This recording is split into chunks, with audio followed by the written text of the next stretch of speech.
it's a little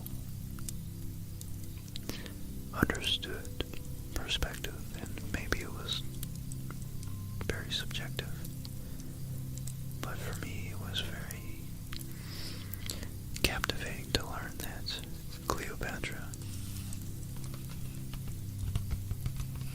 was actually closer in time to our current age than many of the monuments built in ancient Egypt, such as the pyramids. If you think about that, how mystical, how mystifying these grand, monumental, fantastic pieces of architecture and history, how much more grand it must have seemed to the non-scientifically literate and knowledgeable societies of 2,000 years ago. So, enough of me rambling about my awe of the absolute genius buildings and myths and societies and cultures and structures in what literally was and seemed like a civilized, a desert of civilization. They seemed to be an oasis, and one that lasted more or less intact for thousands and thousands of years. I mean, modern Europe is, for many people, only 2,500 years old. These people had an intact nation for 3,000-4,000 years. It was amazing.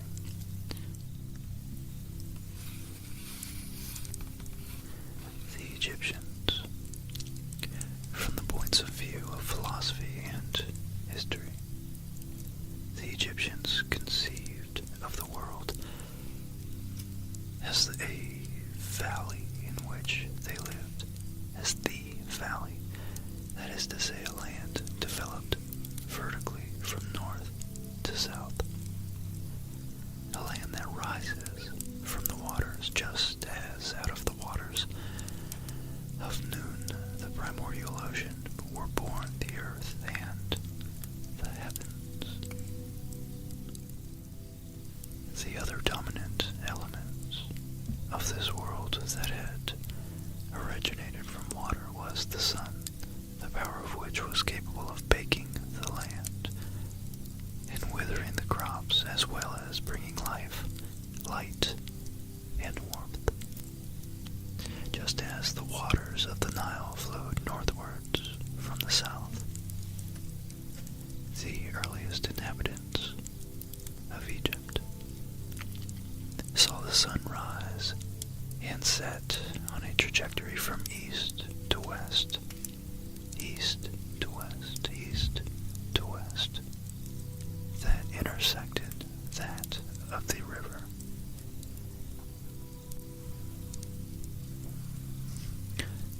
Each evening, the sun disappeared in the west as if it had been swallowed by the sky.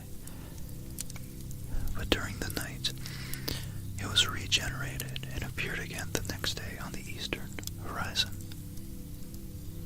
From the earliest of times, the Egyptians used these simple natural observations to develop a vision of the world based on the terrestrial north-south and celestial east-west axes, which form the foundation of their religious beliefs. Curiously, as vital as the Nile was to their very existence, and despite the part it played in their vision of the world, the Egyptians never deified it. wondering what that meant. The Egyptians never deified it, associating with divinities not the river itself, but rather its effects. Thus they identified Hapi, a god associated with the concept of abundance, with the phenomena of the Nile flood, and similarly the energy of the waters that revitalized and fertilized the land, was associated with the resurrection myth of Osiris. Hence, the correlation between the cult of the dead, the concept of divine resurrection, and the fertilization of the land was probably developed as early as the pre-dynastic period, which we learned last time was, it's very, very, very handy right here. We have the entire chronology, which was 4000 to 3000 BC.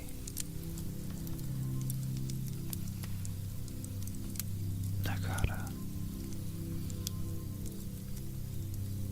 They think the Scorpion King reigned during this period, and it must have taken a seriously warlike yet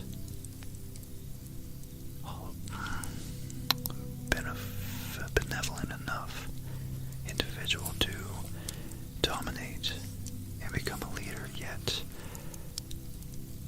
be respected enough to develop a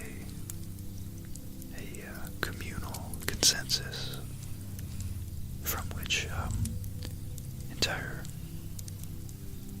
organizations and structures of society that make society tick could work in effort in concert. They needed builders, metallurgists, blacksmiths. They needed farmers. They needed priests back then who, all the way until the Middle Ages, were conjoined with the duties of both religious mystic and fortune teller and wise counsel, as well as more practical counsel such as the seasons and seasonal floodings that could be timed just perfectly, and predicted, and around which you would have an entire civilization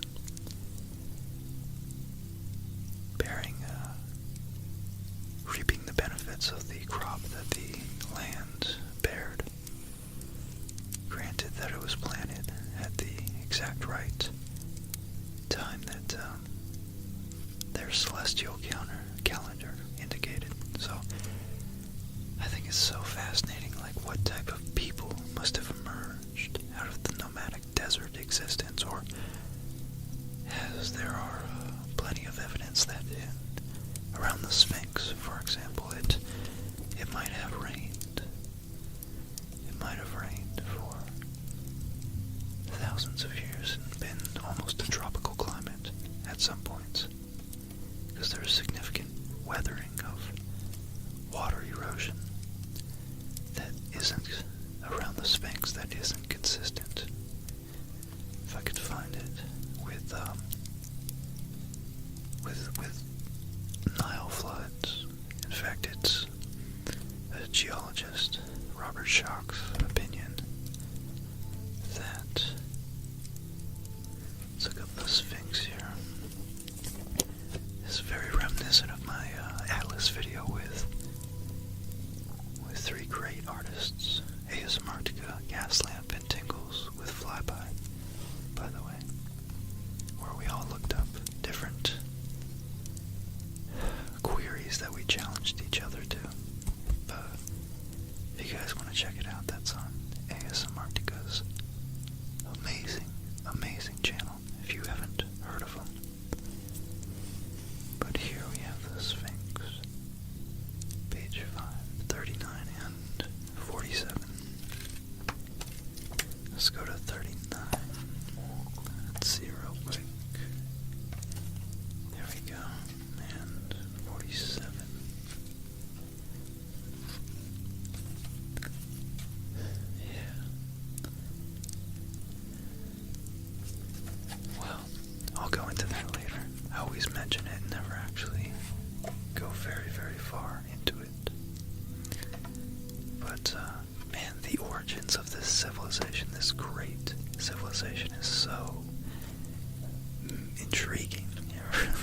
So interesting. Sorry if I'm getting excited. I need to keep it calm, keep it cool, because I want you guys to relax and wake up for school. And I want to get to the point where you drool on your pillow so I can sit with you guys and be mellow. Alright, that's enough of that. That's as far as I can go with that one.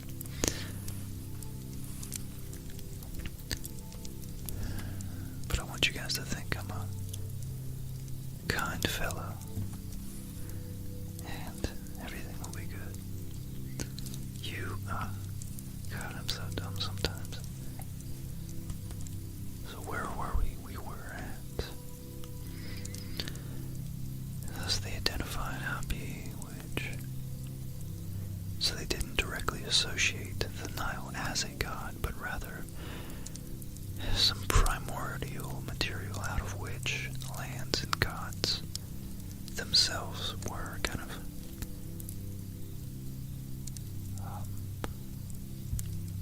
created, and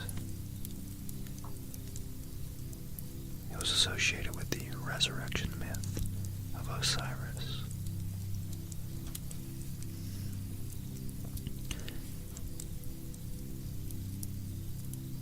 So let's catch up.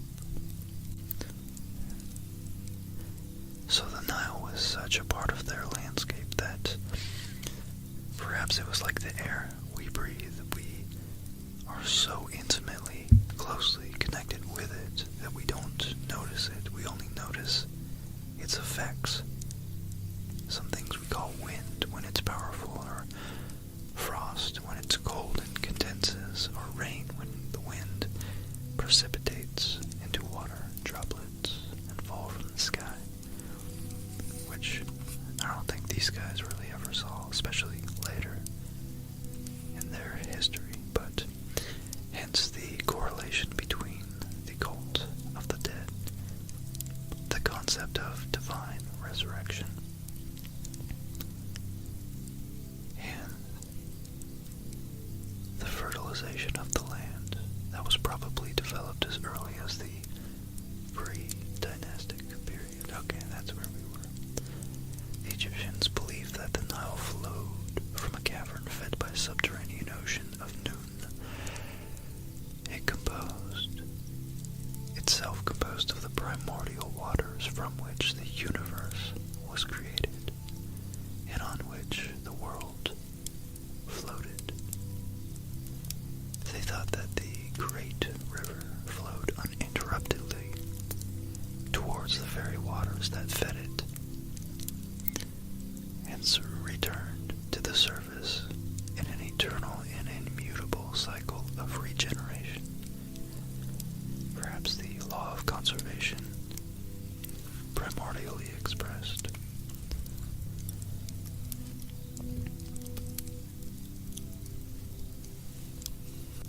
They also believed that the sun god Atum-Ra, creator of all things, rose out of the primordial ocean Nun. The sun, in turn, created two deities, Tifnut, the damp air, and Shu, the dry air.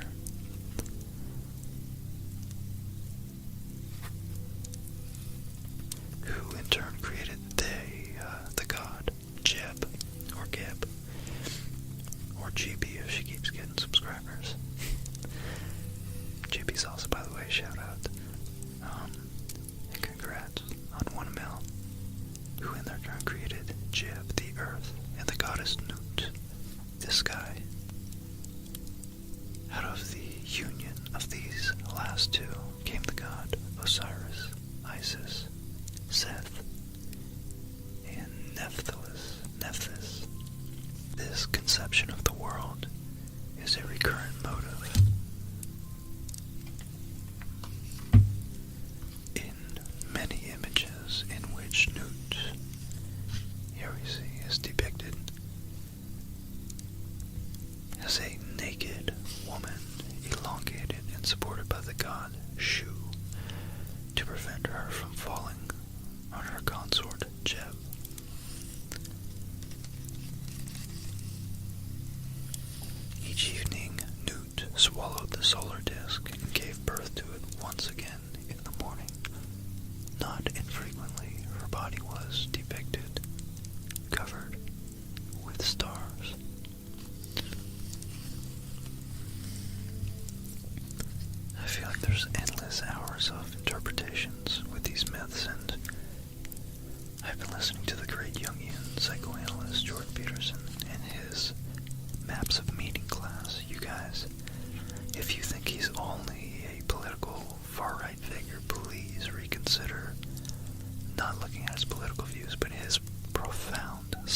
psychological, I don't want to say intuition, but it's a carefully developed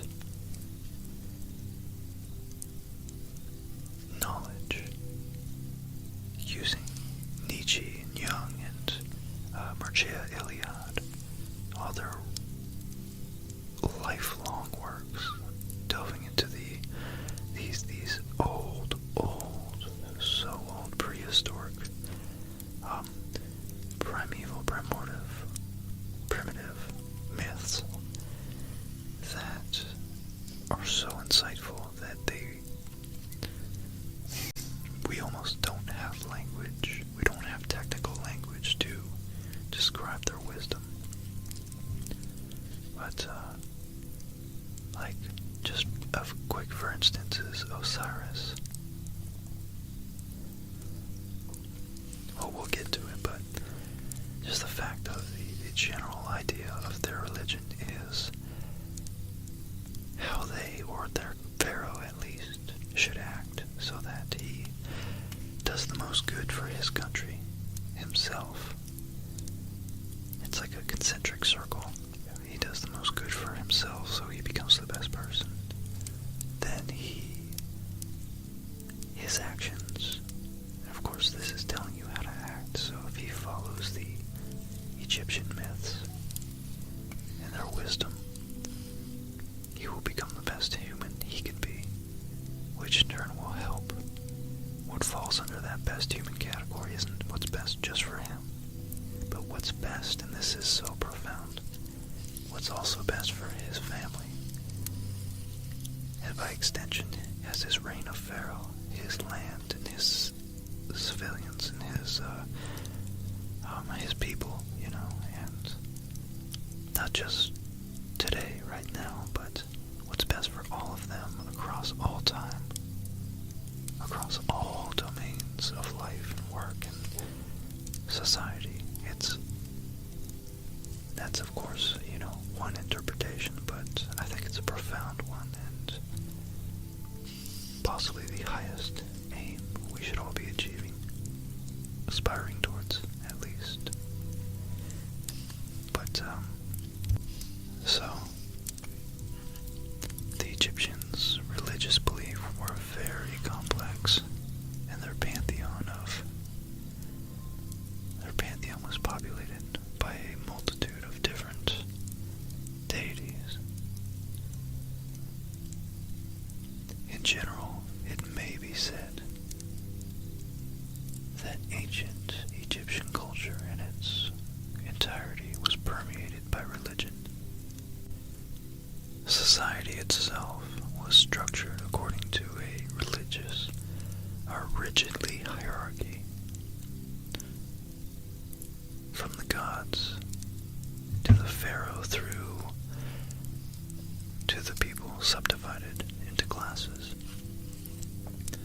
The gods personified the forces of nature, supervising every event and every activity.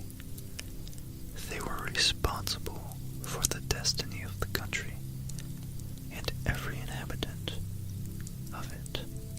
The cults of various gods were the responsibility of the pharaoh and the priests, who provided for the terrestrial needs of each deity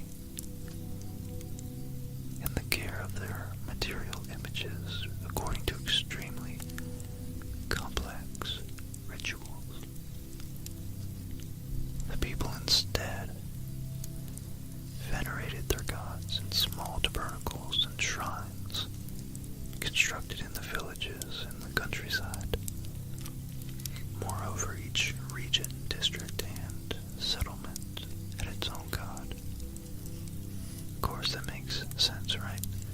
And its own myths, which were accepted with absolute tolerance by the official clergy. And that's, I guess, what I would mean by the benevolence. So you must be a powerful, violent individual to reach the top of the pinnacle of your hierarchy, especially around and among all these desert, Nile-dwelling tribes. If to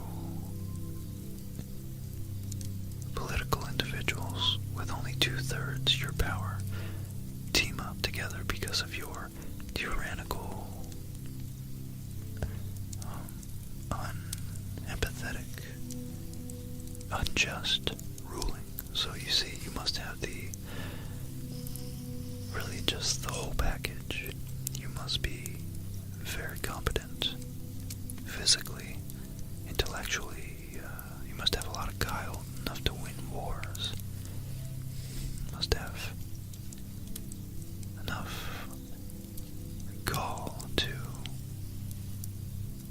lead an army and gain their respect on the battlefield. Yet simultaneously, you must have enough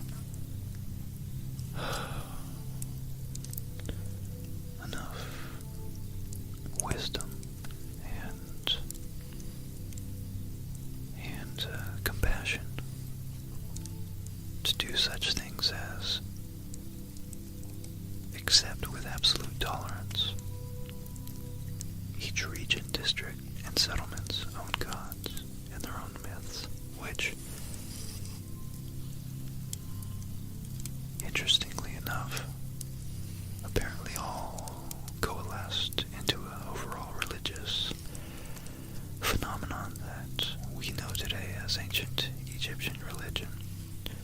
So it's interesting that they can assimilate. Maybe they separated the wheat from the chaff and were able to separate and only assimilate the most beneficial, wise aspects of these local myths and gods.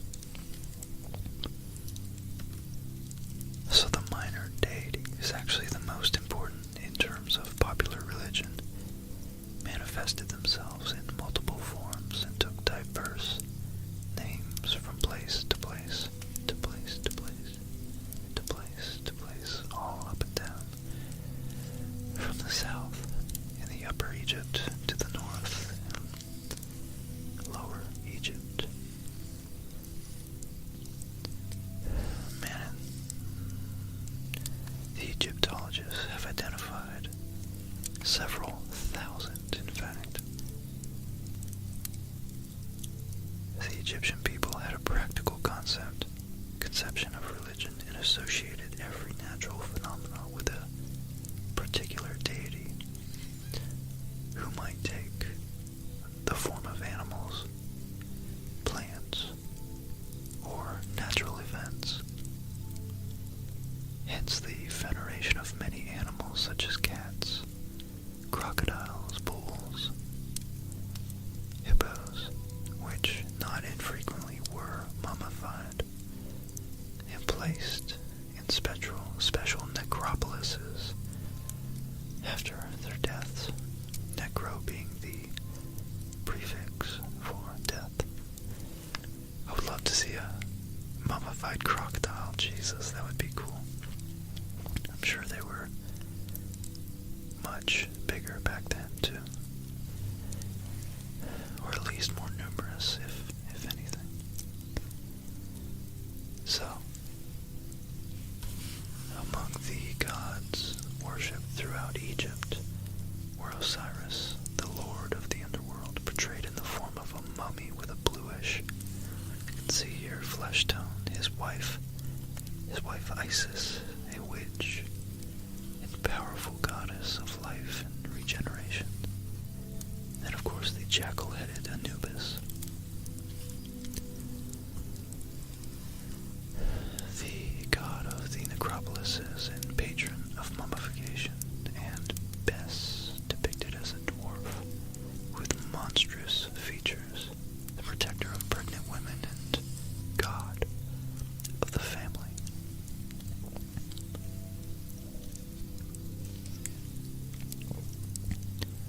Among the secondary deities most frequently encountered in Egyptian iconography, are Mat, the goddess of justice, represented with a feather on her head, and Goom, the god who modeled man on his potter's wheel, represented with a ram's head. And then Seth, which, as far as I understand, is the origin of the word Satan,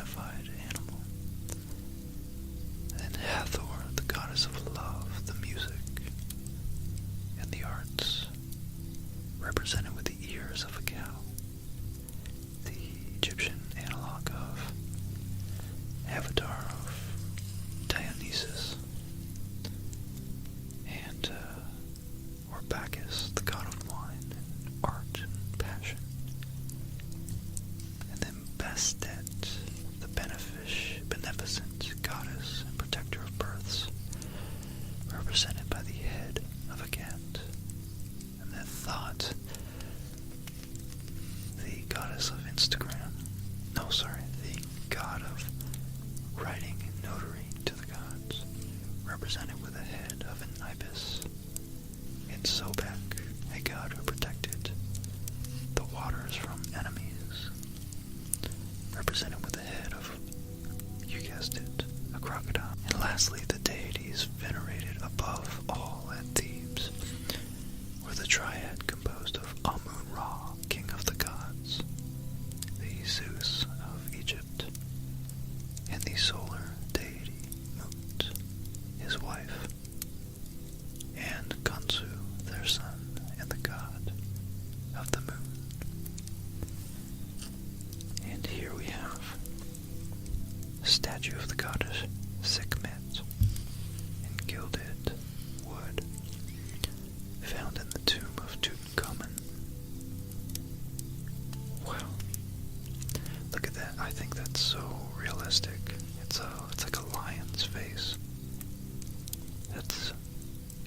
God, that's incredible. Goddess Sekhmet. And then also part of Tutankhamun's funerary goods, these necklace, the golden counterpiece of semi-precious stones and vitreous paste features some figures representing eternity. And down here in the foreground, the blue one, so they just cleverly superimposed these images. We see detail of a pectoral depicting the goddess Nut in gold, cornelian and vitreous paste. This jewel is from the tomb in Tutankhamun too. This relief depicting the goddess Isis with her wings outspread decorates Tutankhamun's inner sarcophagus in solid gold. Okay, so we'll go and return to the details of their cult of the dead in our next Egyptian episode. And as you can see, this book is only 180 pages or so, but it's so full of fantastic, high-def, unique pictures. I really just honestly want to probably have a whole episode where I just casually browse and read the image, figure descriptions. Because of course, reading it would take a while. Look at that. But there's so much history that I just wasn't aware of. And that aerial view right there is just beautiful. Beautiful, absolutely beautiful. So, and while I'm talking about being inspired, Milena, thank you so much for your donation. I actually wasn't going to make a video tonight, and I got the notification of your donation on PayPal, so I don't know, it just inspires me to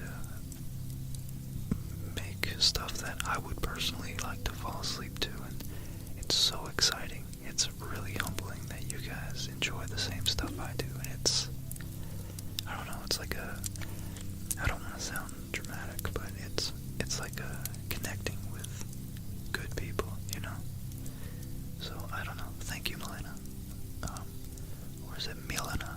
I hope it's Milena, because that's what I started with. But, and also, Tim, Steve, you know who you are. Jody, Tristan, thank you guys. And Ryan and Sandy.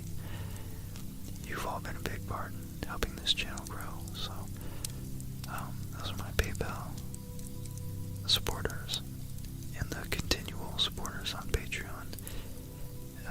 That's a whole nother list, and I really just am so grateful to Potato Lunch, Hard Yakka, and Scrappy, and Cameron, Simon Smith, Ayla Gregory, thank You guys are so awesome. You've been with me for a while. I don't know, I'm just very grateful that you guys are showing me the love that you do. That's serious love, thank you. And Antoine and Eric C, man, you guys are really helping me out. Thank you.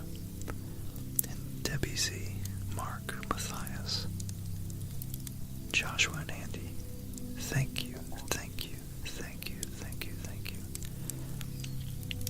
You guys just keep me pumped. I don't know, you really do. And Dale, you're new. I want to really give you a special thank you as well. And the last but absolutely not least is Dylan and Alexander. You guys, your support means so much, and I hope these measly little shout-outs can do something to make you feel that you're appreciated, because you really are. All you guys are. Until next time, I wish you a comfortable, deep, satisfying sleep, and a refreshing